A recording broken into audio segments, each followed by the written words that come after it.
akhir-akhir ini banyak sekali animo masyarakat untuk menggunakan dynamic scoliosis brace atau brace scoliosis yang berbahan elastis.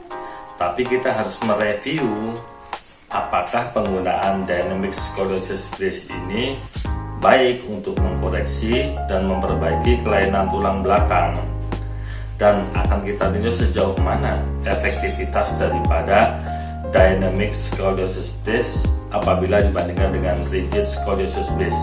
Di sini kita akan kupas kelebihan dan kekurangan antara dynamic scoliosis brace dan rigid scoliosis brace.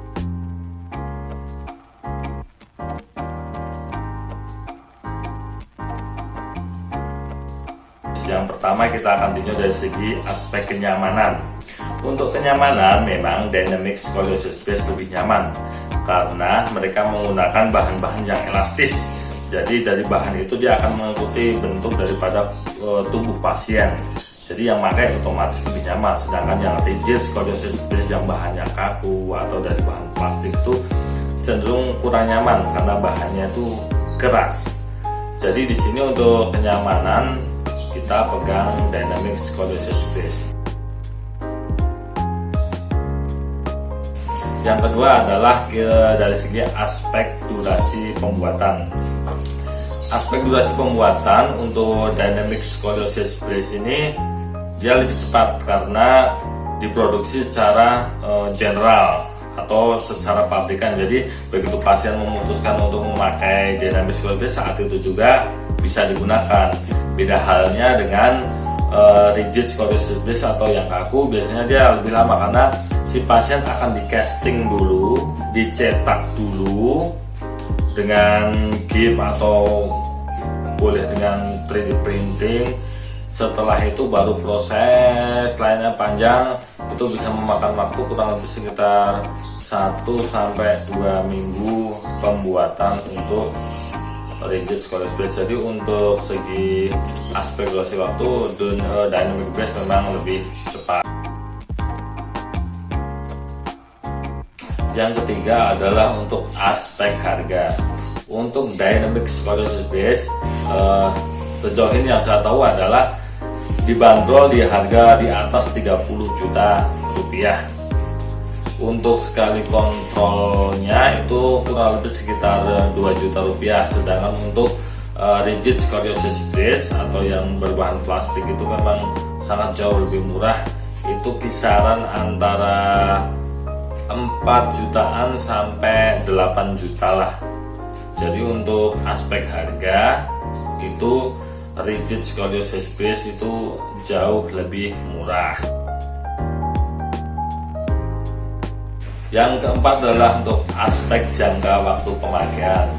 Untuk dynamic scoliosis brace, usia pemakaian memang relatif tidak terlalu panjang karena di sini daya elastisitas dari bahan tersebut lambat laun pastinya akan berkurang. Tapi kalau untuk rigid scoliosis brace itu akan lebih lama karena dia bahannya adalah bahan yang keras. Jadi untuk lebih awet. Jadi di sini untuk jangka keawetan, jangka waktu pemakaian itu kita pegang rigid scoliosis brace. Dan yang kelima atau yang terakhir yang ingin saya review adalah efektivitas dari perbaikan postur itu sendiri.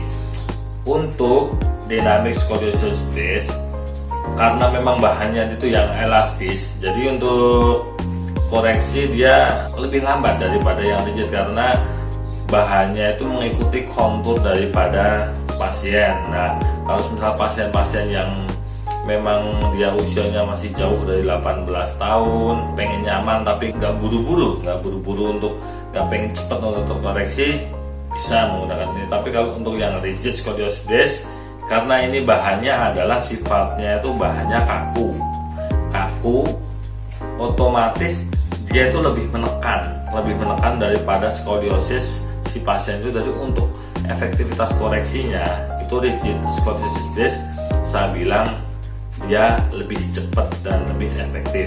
Di sini di aspek kelima untuk efektivitasan koreksi saya pegang rigid scoliosis brace.